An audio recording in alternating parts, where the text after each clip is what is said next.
kuncinya leadernya, Mas. Ya, leadernya ini yang harus benar-benar mempunyai peranan yang sangat luar biasa dan jangan pernah bosan menyampaikan, mengkomunikasikan baik itu secara massal maupun ke individu masing-masing gitu.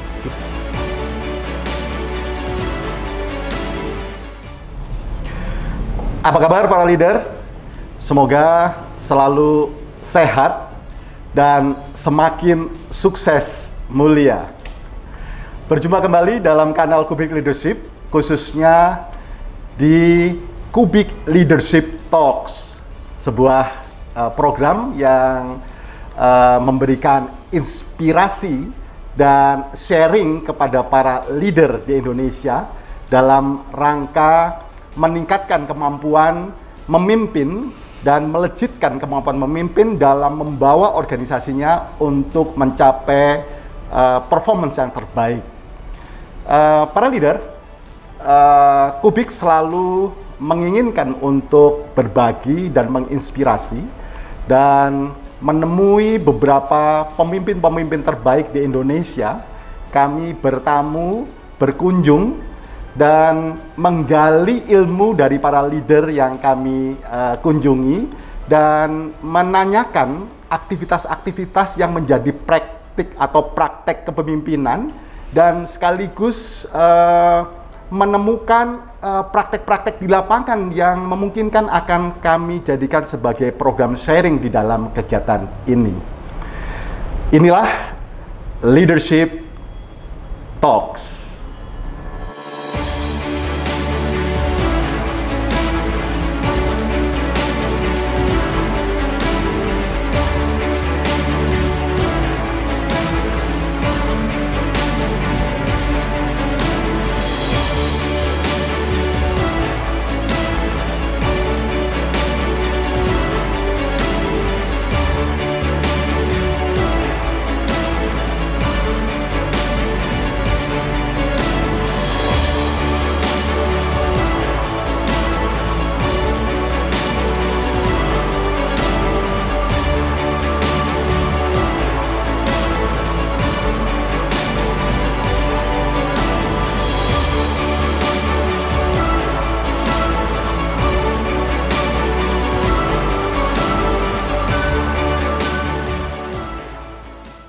Para leader, hari ini sangat beruntung kami bisa berkunjung menemui Pak Harlan Bestari,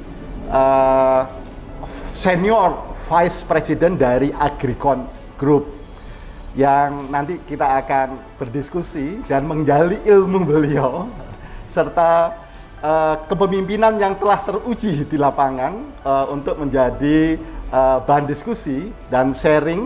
Dan pada kali ini topik yang akan kita diskusikan tentang bagaimana meningkatkan performance dan membawa sustainability dari sebuah organisasi dengan menerapkan kepemimpinan yang melayani.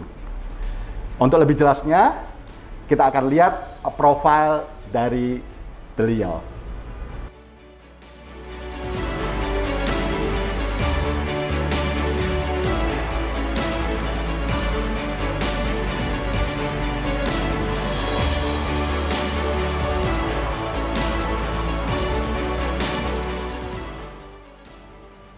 Selamat siang, Pak Harlan. Selamat siang, Mas Terima Ato. kasih nih kami bisa berkunjung ke Bogor, walaupun ini sebetulnya nggak jauh-jauh dari kantor kita, Pak. Dan kebetulan saya tinggal juga di Bogor, jadi kayak sowan ke tetangga gitu, Pak. Ya, kita juga terima kasih nih kedatangan teman-teman dari Kubik, suatu kehormatan bagi kami. Sama-sama Pak Harlan, dan senang Pak Harlan bisa nanti berbagi kepada teman-teman, rekan-rekan para leader di Indonesia tentang pengalaman dari Pak Harlan. Kalau saya lihat tadi kita ngobrol di ruangan itu, saya lihat ini ada Freeport, ada helmet dan beberapa yang lainnya. Ini wah, ini kayaknya Pak Harlan itu punya banyak cerita yang nantinya akan kita expose untuk kemudian kita sharingkan kepada teman-teman yang menyaksikan acara ini. Siap. Pak Harlan, ya. Mungkin perlu cerita-cerita dikit kali Pak Harlan. seperti apa pengalaman dan tentunya cerita atau pengalaman menarik Pak pada saat Pak Alan memimpin Agricon ya, dan seperti apa Agricon untuk kemudian dikenal oleh teman-teman di acara ini. Terima kasih Mas Atok kesempatannya. Jadi kalau memang Agricon Group ini kan saya beserta kakak ya Mas Atok, Khairul Bengardi, yang memang harus melanjutkan tongkat kepemimpinan dari generasi pertama ke generasi kedua. Ya memang sebelumnya terus terang kami berdua nggak ada niat tuh Mas Atok. Nggak ada niat ya. Backgroundnya Khairul, kakak saya itu banking, dia di Citibank, lalu saya juga di hospitality, di hotel gitu kan ya. Tapi karena memang situasi almarhum memberikan amanah gitu kan. Nah mungkin pengalaman yang paling seru, yang paling kami ingat itu bagaimana kami harus mentransfer culture dan sistem yang digunakan di generasi pertama ke generasi kedua, Mas Atok. Gitu. Jadi itu hal yang menurut kami sangat-sangat menantang, karena kan biasanya kalau di publik gitu, oh enak udah dikasih perusahaan tinggal jalanin gitu kan ya. Nggak serta-merta ternyata Mas Atok ya. Jadi memang apalagi kita ada men-switch dua mungkin yang memang pilar besarnya. Yang pertama adalah men-switch dari karakter bisnisnya itu sendiri. Dari Agricon generasi pertama itu perusahaan distribusi, kita alihkan menjadi perusahaan demand creation, menciptakan pasar. Nah yang kedua adalah yang tadi Mas Atok sudah sebutkan, bahwa yang tadinya perusahaan distribusi ini yang memang concernnya lebih ke arah di quality product dan lain-lain, kita merubah menjadi perusahaan yang memfokuskan kepada customer intimacy. Nah, jadi disitulah kenapa kami menyebutkan bahwa servant leadership, kepemimpinan yang melayani ini menjadi suatu kunci sukses melanggengkan proses. Karena memang alhamdulillah kami juga tahun lalu dinobatkan di salah satu majalah marketing di Indonesia ini sebagai perusahaan disebutnya company legend, karena kami bisa berhasil tetap sukses dari generasi pertama dan generasi kedua. Itu kami kalau nggak salah ranking 68 dari 75 company legend yang ada di Indonesia, Mas Atok. Itu membuktikan bahwa kan secara teori memang perusahaan keluarga itu bangkrutnya hampir 70% itu di generasi kedua. Kalau saya baca literaturnya. Jadi tantangannya ya Pak Alan ya. Iya, Mas Atok. Gimana membuktikan apa itu mitos gitu betul, ya. Betul, membuktikan mitos itu tidak benar gitu ya. Betul gitu. Jadi dua itu, jadi memang merubah konsep bisnis dari perusahaan distribusi ke free market dan juga demand creation, dan yang keduanya adalah sistem culture yang ada di perusahaan kita, Mas Atok. Menarik para leader. Agricon Group pun juga melakukan satu innovation transformasi gitu ya. Di mana organisasi bertransformasi untuk mencapai goals-nya. Dan saya masih ingat dengan konsep yang disampaikan oleh Stephen P. Robbins pada waktu organisasi bertransformasi, ada 4 hal yang itu menjadi satu pilar. Yang pertama adalah bagaimana membangun strategi, yang kedua adalah strategi itu kemudian disesuaikan dengan struktur yang tepat untuk mengeksekusi strategi itu, membangun budaya, dan terakhir adalah bagaimana sebuah konsep leadership itu diterapkan di dalam mendukung 3 hal itu. Nah ini menarik nih Pak Alan.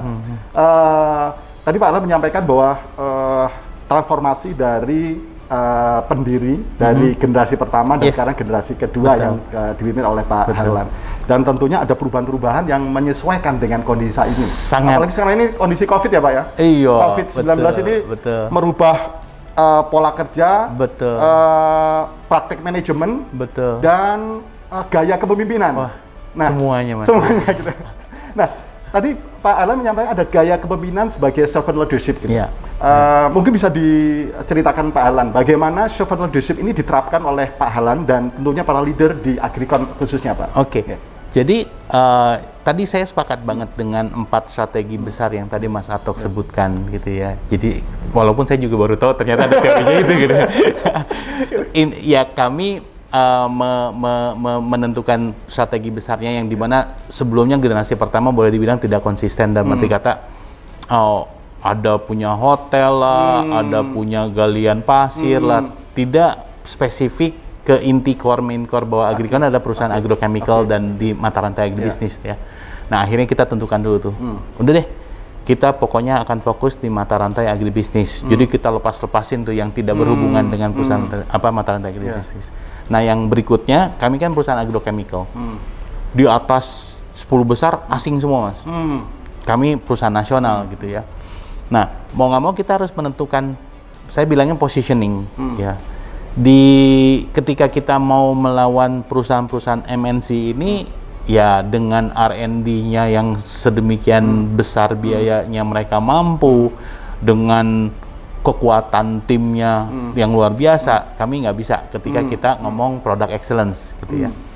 Ketika kita mau berstrategi di pricing, itu juga agak sulit karena kita melawan produk-produk, maaf, dari China ya dengan harga. Jadi ibaratnya kalau misalnya perusahaan agrochemical itu membuat sebuah paten ya 3 bulan kemudian udah bisa di Cina tuh belinya gitu Mas ya kan, dengan harga yang jauh lebih murah. Masih berpikir gimana kemudian menggali mendapatkan dan menerapkan ya. Nah, akhirnya apa ya yang cocok buat Agricon, karena kami mempunyai keterbatasan untuk melawan yang besar-besar ya, dan juga kami punya keterbatasan dengan melawan yang pricing yang semakin jauh lebih murah, jadi pokoknya pricing concern. Nah, akhirnya kami putuskan kayaknya yang cocok buat kami adalah bermain di customer intimacy gitu, karena kami menganggap secara teori karakter Asia ya khususnya, apalagi di Indonesia gitu kan, masih banyak orang-orang kita ya yang ingin berbisnisnya dengan orang-orang yang dia kenal gitu Mas. Ya kan? Ibaratnya mungkin kayak Mas Atok ya kan, ketika mau beli motor kayaknya belum seperti orang di luar yang lihat internet ya. Dealer Yamaha dealer Honda enggak ya. Kan pasti Mas Atok nelpon saudara kan, lu kemarin beli motor di mana? Salesnya mana gitu. Begitu juga nyari asuransi. Iya kan? Gitu ya. Itu kan Mas konsep dan itu masih sangat di Indonesia ini masih sangat kental ya, bahwa orang di sekeliling kita ini mau membeli produk, membeli jasa itu ke orang yang dikenalnya. Karena kedekatan dari person yang berinteraksi dengan mereka. Nah, dari situlah kita mengambil suatu kesimpulan bahwa ini nih yang harus kita kencingin, customer intimacy. Bagaimana orang-orang tim lapangan kita tadi menciptakan pasar ke para petani ya, dengan mendekatkan diri kepada mereka, dengan kulon uwon ke ketua adatnya, ke kepala desanya, ke stakeholdernya, mau ngambil rezeki di sini ya. Maksudnya apalagi kita ya ini belajar juga dari Kubik tentang sukses mulia nih Mas Atok ya. Kita banyak belajar nih dari Kubik ya. Kami mempunyai filosofi yang pertama itu untuk memuliakan Tuhan dalam apapun yang kita lakukan. Gitu. Lalu yang kedua, mengembangkan sumber daya manusia, dan yang ketiga selalu melakukan yang terbaik, dan yang terakhir mencari keuntungan bersama. Jadi agak dibilang nyeleneh. Dan ini jadi filosofi filosofinya Agricon Group. Lan, kok profit ditaruh di belakang? Lu perusahaan sosial? Enggak. Gitu. Kita menganggap yang tiga ini adalah ikhtiarnya. Yang keempat ya udah Tuhan yang ngatur gitu loh Mas. Dan yang ketiga itu berhubungan dengan mereka nih kayak bukan saya lagi, itu udah mereka semuanya ya. Jadi apapun yang kita lakukan buat mereka itu bentuknya perwujudan dari ibadah. Itu jadi ke lapangan jangan nyari volume, jangan nyari liter, jangan nyari PO. Apa yang kita bisa lakukan untuk mereka supaya mereka bisa panennya bagus. Kenapa? Kita dapat pahala. Gitu. Gaji mah ya memang udah dapat nanti di ujungnya gitu kan, tapi kan ini dek nih lebih langsung Masya Allah kan lebih enak ya Mas. Mau saya bilang sama teman, mau apa, mau cuma dapat rezeki di dunia atau dapat di akhirat, dunia juga dapat gitu. Wah Pak pengen dua-duanya, nah udah kerja di Agricon gitu kan. Nah dengan kita menggaungkan filosofi ini, mau nggak mau kita harus mencontohkan Mas Atok. Nah, disitulah fungsinya servant leadership menurut saya, pemimpin yang melayani. Ya, karena kami meyakini bahwa suatu perbuatan, suatu sikap, nggak ada cara yang terbaik selain memberikan contoh. Benar ya Mas Atok ya?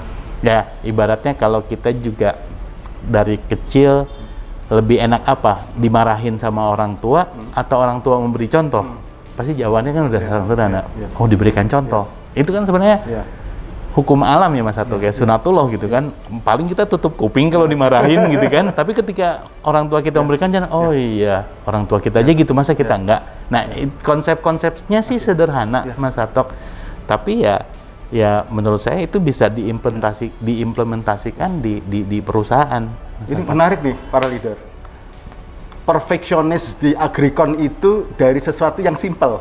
Ya. Dan yang simple ini disampaikan oleh Pak Alan tadi bahwa filosofi utamanya inilah yang menjadi platform dari semua kegiatan di agrikon untuk kemudian memberikan sesuatu yang terbaik kepada klien, customer, atau mereka yang akhirnya memberikan values kepada organisasi gitu. Ya. Dan saya jadi ingat dengan apa yang disampaikan oleh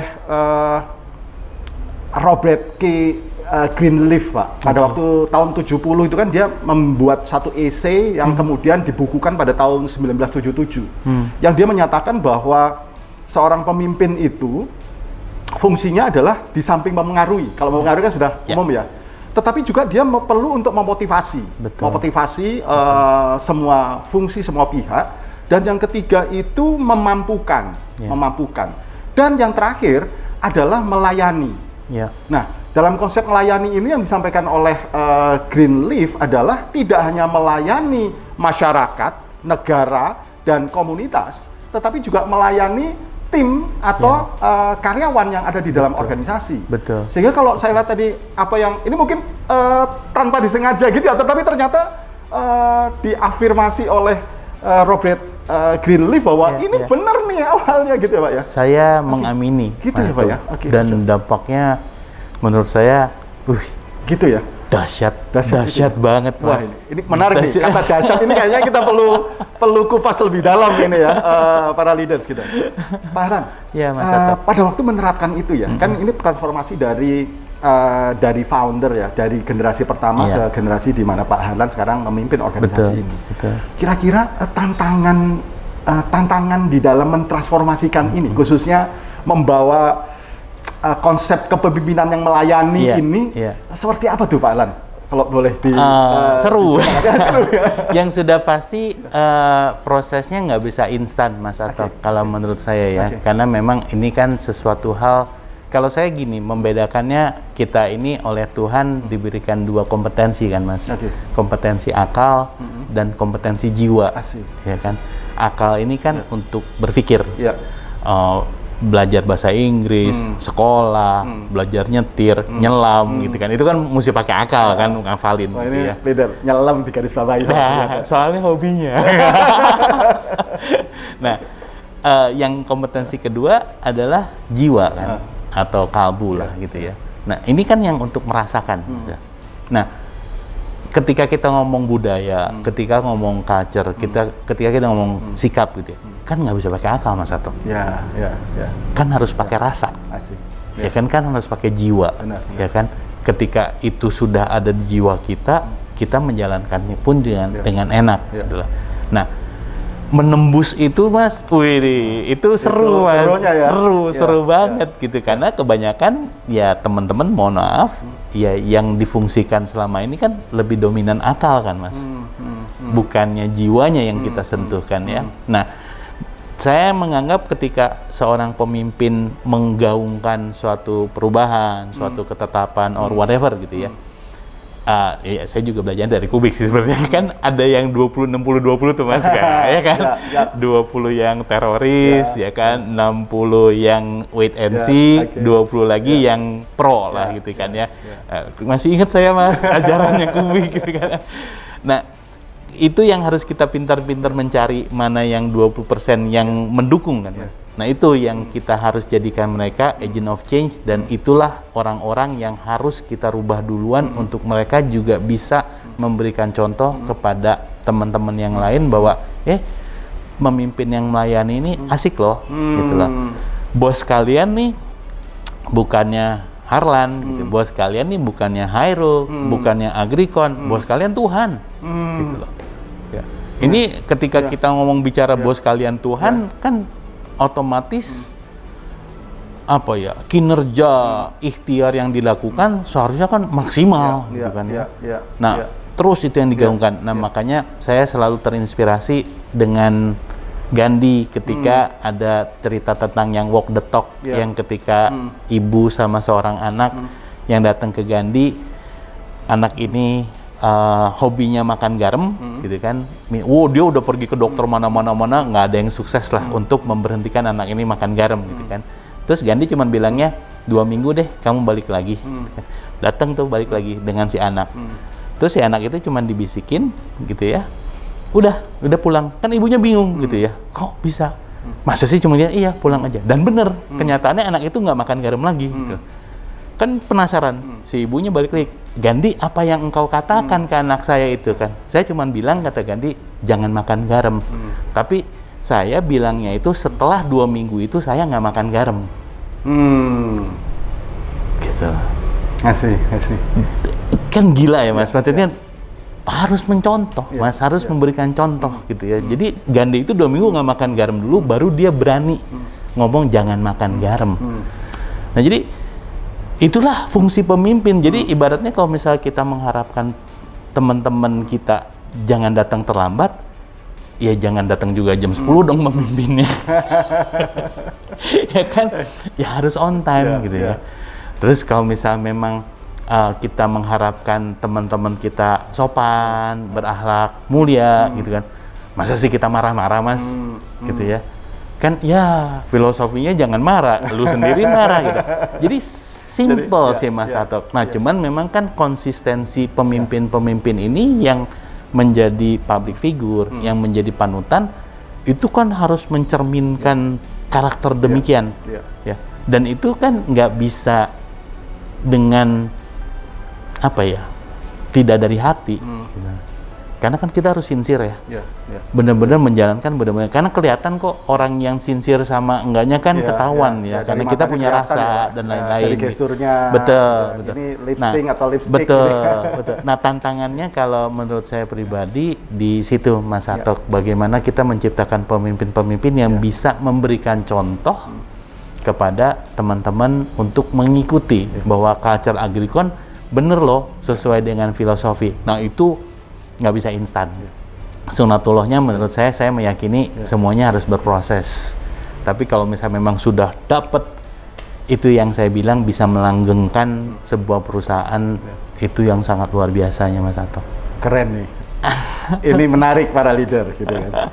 Jadi yang dimaksud tantangan Pak Harlan itu bukan tantangan dari tim atau teman-teman yang dipimpin di Agrikon oleh beliau, tetapi tantangan ini melihat pada dirinya beliau itu. Betul. Jadi tantangan itu adalah pada dirinya Pak Harlan itu kan, Masya Allah nih, lokus kontrolnya yang ada di dalam perspektifnya Pak Harlan itu bukan lokus kontrol eksternal yang untuk kemudian ditaklukkan, tetapi lokus kontrol internalnya Pak Harlan, bagaimana saya sebagai seorang leader itu lead by example dulu nih, kalau menurut beliau tuh mesti memberikan contoh dan role model, dan pada saat ini mampu saya lakukan, maka insya Allah semua tim itu akan menjalankan seperti yang apa yang diharapkan oleh Pak Harlan. Gitu Pak Harlan, ya? Setuju. Masya Allah nih. Jadi termasuk di dalam proses melayani, maka beliau duluan ini yang kemudian memberikan satu contoh bahwa melayani dulu, dan kemudian baru mereka akan melakukan hal yang sama dengan beliau. Betul. Dan memang sekarang ini modelnya untuk kita para leader ini udah nggak cocok lagi untuk melakukan satu otoritas directing gitu ya Pak ya? Sulit udah ya Mas Atok ya, khususnya dengan anak-anak milenial ya. Waduh, kalau misal kita melakukan itu ngabur semua sih saya yakin. Jadi yang paling memungkinkan itu kemudian mengajak mereka berbicara, diskusi, dan kemudian menyampaikan atau contoh-contoh yang relevan gitu. Kalau kami bilang ke teman-teman leader yang ada di Agrikon Group ini, istilahnya gini, anggap karyawan-karyawan kalian ini menjadi anak-anak kalian sendiri. Ya, ketika kita punya anak-anak di rumah dengan karakter yang berbeda-beda ya, ada yang jago di IPS, ada yang jago di IPA gitu ya. Kan kita benar-benar mengcustomate ya. Oh, si kakak doyannya bola, kita ngelesin bola. Si Dede doyannya art, kita ngelesin seni lukis gitu ya. Karyawan kan juga sama Mas Atok. Each individual ini mempunyai potensi yang berbeda dengan karakter yang berbeda. Kan seninya pemimpin kan di situ ya. Bagaimana kita menempatkan orang-orang ini sesuai dengan karakternya, sesuai dengan kompetensinya, dan kita tempatkan di tempat yang benar. Dan diberi ilmu, diberi kompetensi, dikasihkan sistem. Di situ kan asiknya gitu ya. Kita ngelihat nih si A kurang salesmanship-nya nih, gitu kan. Ya kasih training salesmanship, gitu kan. Oh, ini dia ngebaca financial report-nya kok masih belum bisa, ya dikasih lah finance for non-finance gitu kan. Jadi nggak bisa kita mengeneralisir training ini training ini gitu. Makanya kenapa ya ini selalu mempromosikan Kubik, saya sukanya. Saya jujur kayaknya kami datang ke sini ini tepat banget Pak. Nggak dibayar loh Mas. Tapi benar kayak kami kan udah berkali-kali ya Mas mengundang teman-teman Kubik. Custom made itu yang canggih menurut saya, dan jarang ada konsultan, ada trainer yang bisa mampu untuk berbicara dulu, ini loh kita maunya ini, dan dikemas dengan sedemikian rupa sehingga message-nya tuh nyampe gitu Mas ya. Jadi asik sih Mas. Pak Alan, ya Mas, saya menggarisbawahi melayani ini kalau di Agricon itu dengan kata berbagi ya, membagi, memimpin, ngasih pemahaman tentang marketing, pemimpin ngasih pemahaman tentang bagaimana melayani. Jadi melayani ini dengan memberi gitu ya. Ya, salah satunya. Dan yang paling penting kan saya kebetulan meyakini Islam sebagai keyakinan saya gitu kan. Saya mualaf. Jadi saya menganggap benar-benar ujung-ujungnya apapun juga yang kau lakukan, ujungnya kan niat ya Mas. Itu kan cerminan dari keyakinan itu ya. Jadi ada keasikan ketika kita niatnya beda, outcome-nya juga pasti beda. Jadi contohnya gini, sistem. Ketika kita membangun sistem, kebanyakan kalau perusahaan, kebanyakan manajemen kan untuk mengontrol supaya tidak terjadi kerugian. Bener nggak Mas? Mayoritas pasti kan niatnya itu. Ya. Saya rubah. Saya buat sistem bagaimana karyawan saya bisa kerja lebih mudah. Hanya merubah niat sedikit itu, ternyata strategi dan action plan-nya juga jauh Mas. Kita nggak ada rasa suujon, kita nggak ada rasa negative thinking. Toh yang nakal di sebuah perusahaan memang 90% kan enggak Mas Atok. Paling juga 1%, 2% dan segelintir orang. Tapi kenapa kita selalu punya mindset-nya gimana ya supaya teman-teman nggak korupsi? Gimana ya supaya begini? Gimana? Capek Mas. Tapi ketika kita switch aja niatnya, gimana ya supaya karyawan gue nih kerjanya nih enak, lebih cepat, lebih efektif, lebih produktif. Sistem SOP, prosedur udah dahsyat, dan itu apa? Karyawan lebih mudah menerimanya dibandingkan dengan tadi niat yang sudah berbeda gitu Mas Atok. Saya ngeliatnya gitu Mas Atok. Saya setuju. Jadi kalau kita ngomong tentang niat Pak, bahwa setiap niat dari seseorang itu kan selalu positif kan Pak? Betul. Niat seseorang itu kan selalu positif. Betul. Pada waktu seseorang mengetahui niat dari seseorang dan itu kita tahu bahwa itu positif, itu pasti akan terbangun trust ya Pak. Jadi ini yang kemudian terjadi di Agricon ya, dari niat-niat dari pemimpinnya yang kemudian diaplikasikan di dalam, bahkan sampai urusan sebuah tindakan tertentu termasuk sistem tadi ya, itu diniatkan pada hal tertentu. Betul. Ya walaupun memang tetap ada reward dan punishment, tapi kita sangat transparan banget Mas Atok. Jadi PNL kita aja mungkin office boy dan operator pabrik tahu Mas. Kita buka. Dengan kita buka seperti itu, waduh dampaknya yang orang menganggapnya gila lu, gitu kan, itu dapur perusahaan lu buka gitu kan ya. Bagi kita enggak, tapi ternyata sense of belongingnya mereka itu malah lebih dahsyat. Ketika kita memang lagi untung, kita bagi-bagi sukanya. Ketika kita lagi rugi, kita bagi-bagi dukanya, dan mereka paham. Mereka dianggap sebagai family, bagian dari kita. Wah, dan dampaknya bagi kami pribadi, tidur tenang Mas Atok. Nggak ada kebohongan. Tidur tenang, tidur nikmat. Kenapa? Semua kita sampaikan dengan baik ke keluarga besar. Jadi asik. Gitu Mas Atok. Jadi dari servant leadership itu pada waktu diturunkan oleh Larry Spears, Pak. Itu ada beberapa hal yang disampaikan tadi. Salah satunya tadi itu keterbukaan. Di samping mendengarkan mereka, kemudian empati. Keterbukaan ini menjadi bagian di dalam proses untuk kemudian menyampaikan bahwa servant leadership itu berlaku atau bekerja di dalam konsep itu. Betul. Maka saya sangat setuju bahwa keterbukaan ini adalah bagian dari proses melayani dan bagian itu. Betul, Mas Atta. Pak Harlan, siap, Mas Atta. Saya jadi ikut berbangga. Pasti keluarga Bengardi sebagai founder ini akan menjadi sangat bangga kepada tim yang saat ini ya Pak. Bahwa apa yang sudah dirintis oleh founder ini, kemudian itu ternyata dijalankan pada track yang sebenarnya. Apalagi dengan satu filosofi yang seperti ini, dan saya pikir ini menjadi satu hal yang positif untuk kemudian kita kaji dan kemudian kita jadikan sebagai satu benchmarking para leader gitu. Nah, tentunya hal yang positif ini kan akan berdampak kan, Pak Harlan, berdampak gitu. Nah, pada saat konsep filosofi dan para leader ini kemudian menerapkan konsep leadership, saya yakin ya memang tidak ada satu konsep leadership yang dipakai untuk semua permasalahan dalam memimpin organisasi, tetapi ada beberapa yang menyesuaikan dengan kondisi saat ini. Dan konsep leadership ini tentunya berdampak ya Pak ya. Bisa diceritakan dampak seperti apa yang kemudian itu dihasilkan mendapatkan satu value advantage dari organisasi seperti apa Pak? Ya. Beberapa contoh mungkin ya yang bisa saya secara realnya gitu ya.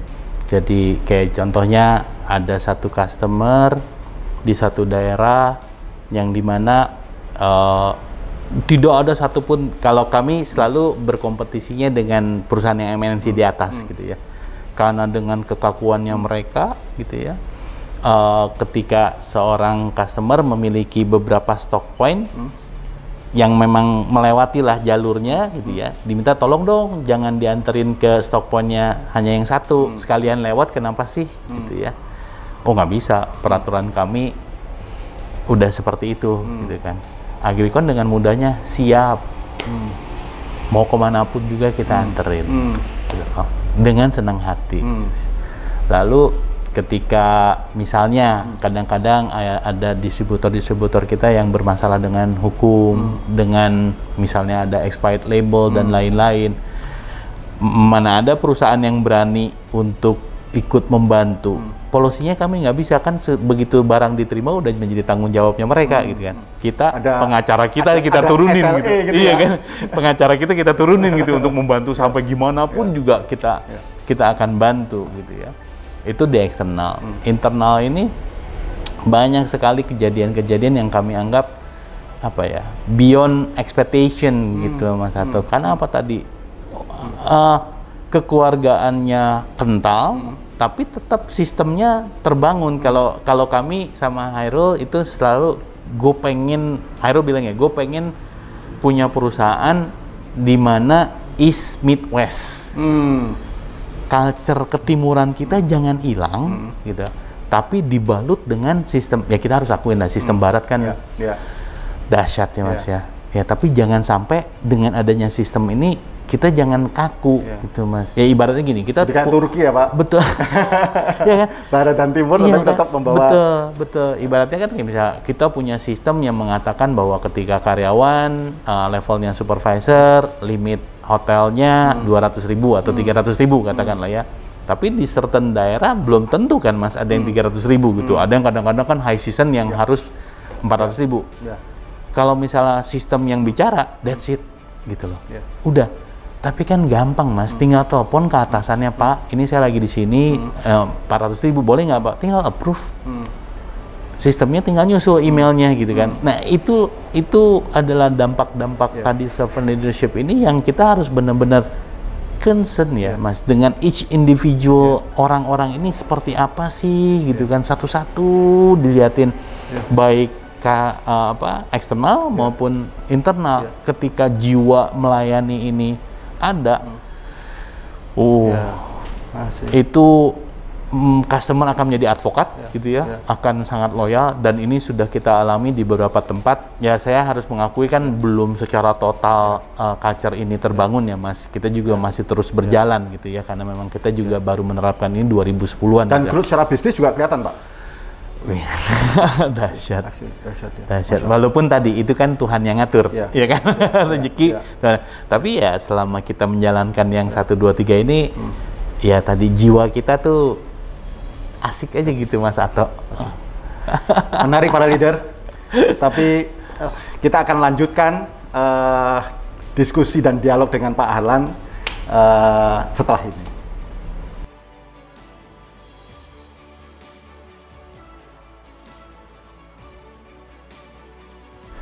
Teman-teman leaders, dari perbincangan saya dengan Pak Harlan, saya menggarisbawahi ada banyak hal yang menarik yang itu kita bisa jadikan sebagai sangu buat kita di dalam mengaplikasikan peranan kepemimpinan kita dan gaya kepemimpinan kita juga kepada tim yang kita bawahi, yang kita pimpin.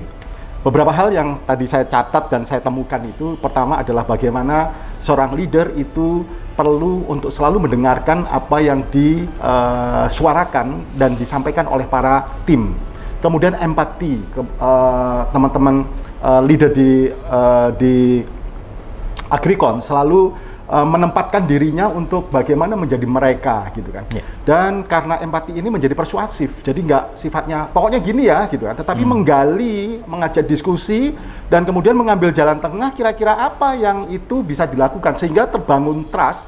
Dan tadi Pak Harlan menyampaikan bahwa dengan trust ini akhirnya membangun role sendiri nih, membangun role sebagai sebuah organisasi yang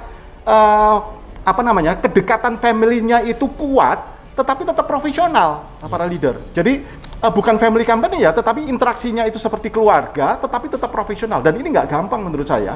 Karena apa? Karena di dalamnya itu ada komitmen, Dan komitmen ini terbangun karena keterbukaan yang ada di dalam fungsi yang ada di setiap yang bergerak, berinteraksi di dalam organisasi. Nah, kita lanjutkan perbincangan yang menarik ini dengan Pak Harlan, dan menarik ini Pak Harlan. Terima kasih Mas Ato.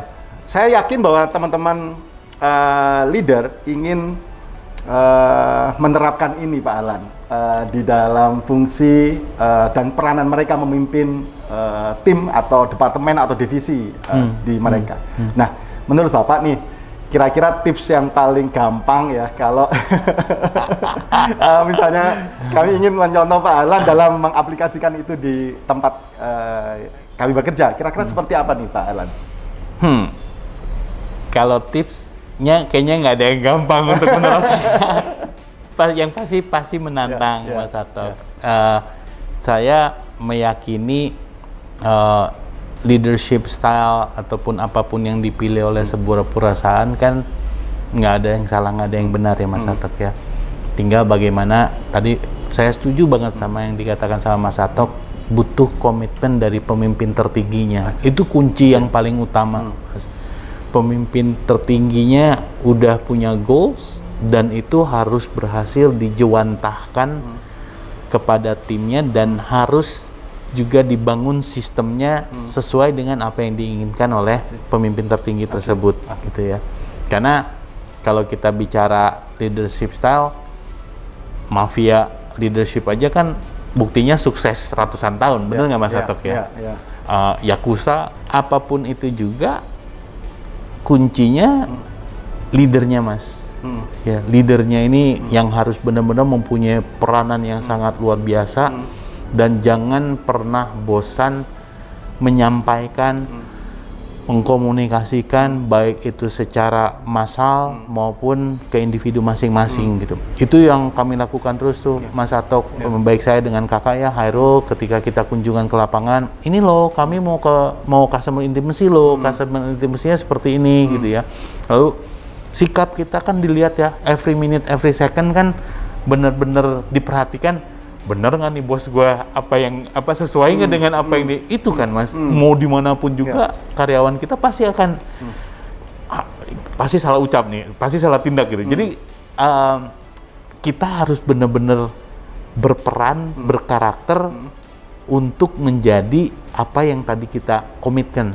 Nah makanya kenapa susah kalau kita punya karakternya berpura-pura, itu susah. Akan susah ya. Susah, pasti akan slip. pasti along the way seiring berjalan pasti akan slip.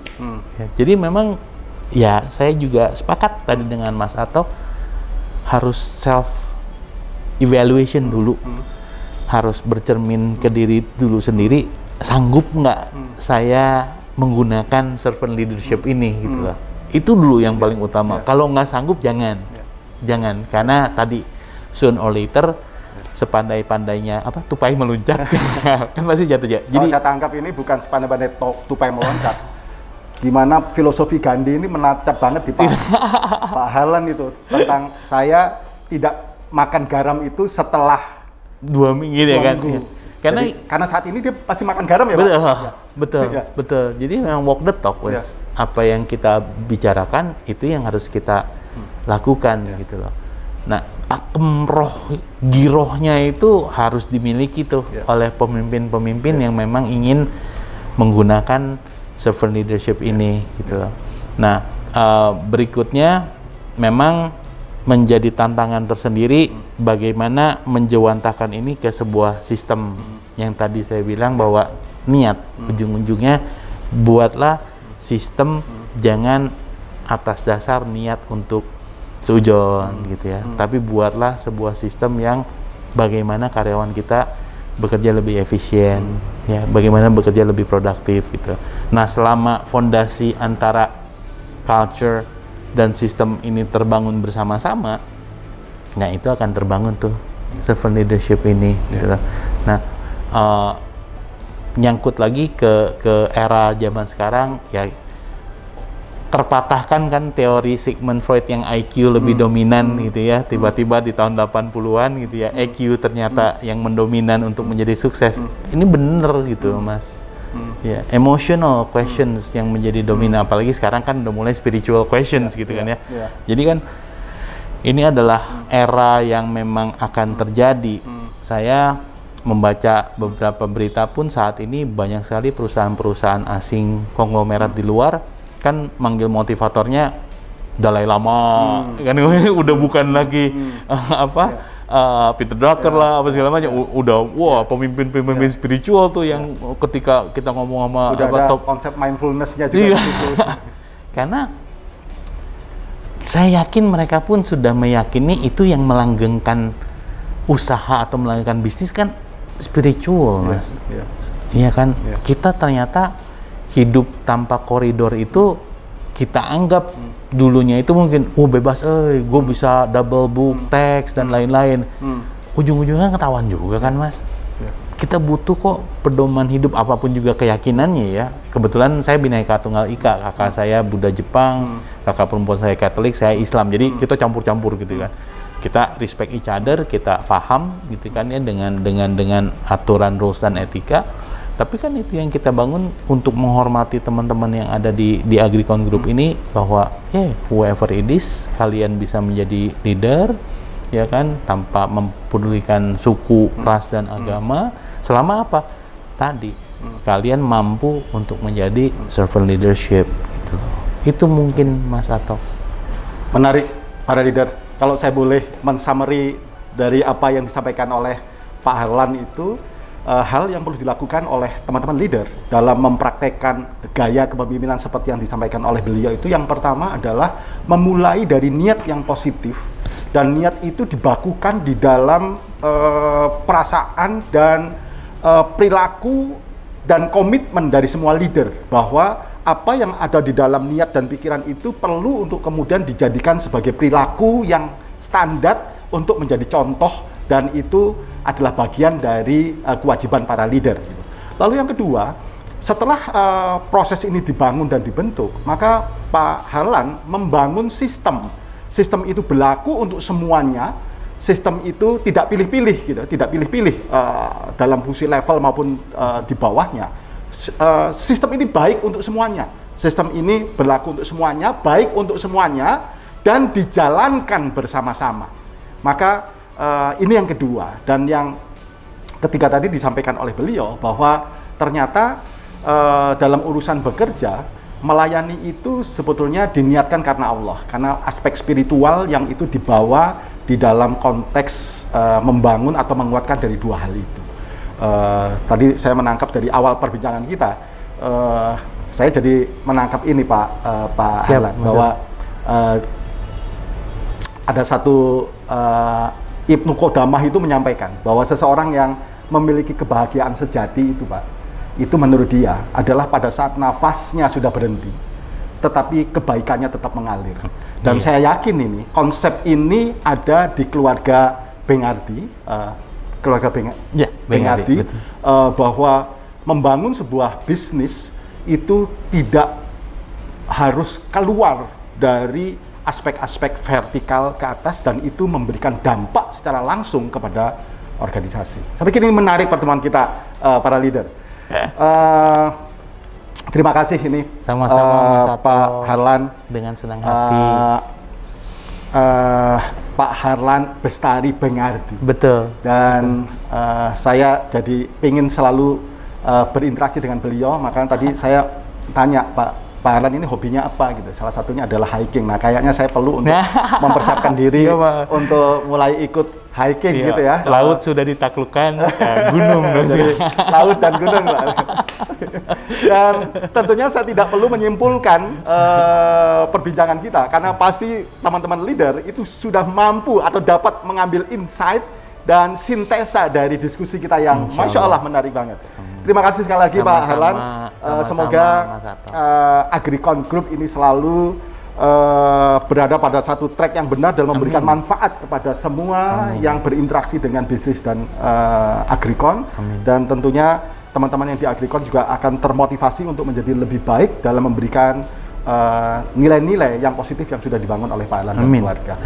Dan tentunya bagi teman-teman leader untuk selalu meningkatkan kapasitas, dan semoga setiap usaha dan kegiatan yang dilakukan oleh teman-teman akan mendapatkan satu manfaat yang terbaik dan terbesar. Amin. Terima kasih atas waktunya dan salam sukses mulia.